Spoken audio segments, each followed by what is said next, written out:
Le président camerounais Paul Biya, doyen des dirigeants en exercice dans le monde, a décroché le 27 octobre un 8e mandat, selon les résultats officiels de l'élection du 12 octobre dernier. L'annonce a immédiatement déclenché des affrontements entre les forces de sécurité et les partisans de l'opposition, qui dénoncent un scrutin truqué. Âgé de 92 ans, Paul Biya a affirmé que la nation lui avait renouvelé sa confiance et s'est dit attristé par les violences survenues. Au moment où le peuple souverain vient de m'accorder une fois de plus sa confiance pour un nouveau mandat, mes premières pensées vont à tous ceux qui ont inutilement perdu leur vie, ainsi qu'à leurs familles, du fait des violences post-électorales. Je mesure le poids des responsabilités qui me sont à nouveau confiées et l'immensité des attentes de mes compatriotes, notamment celles des jeunes et celles des femmes. Des manifestations de l'opposition, émaillées de violence, ont éclaté dans plusieurs villes du Cameroun, quelques heures après que le Conseil constitutionnel a proclamé la victoire du président sortant.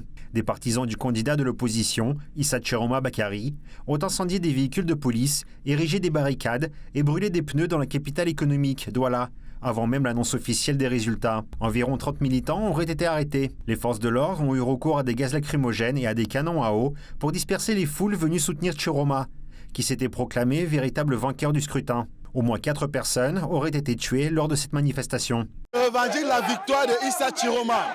Je veux qu'on nous dise la vérité et rien que la vérité. Parce que le Cameroun, c'est un pays de paix. Et si on ne veut pas la paix dans ce pays, vraiment, ça va dégénérer. Je veux qu'on nous dise que Chiroma a gagné. Nous avons choisi la personne donc, qui va conduire désormais notre pays.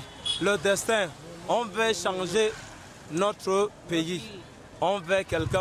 Après 43 ans, on n'a jamais vu ça. Ok, après 43 ans, M. Biya a beaucoup fait. Il a beaucoup fait. On lui remercie. Merci pour lui. Mais on veut qu'il laisse le pouvoir à une autre personne et la personne doit essayer. On ne meurt pas deux fois. Nous sommes sortis massivement ici pour marcher, pour réclamer ce qui nous revient des droits.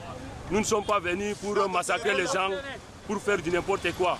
On est sortis pacifiquement pour marcher, pour montrer aux yeux du monde entier qu'on a marché, qu'on a contesté, qu'on ne veut plus du pouvoir.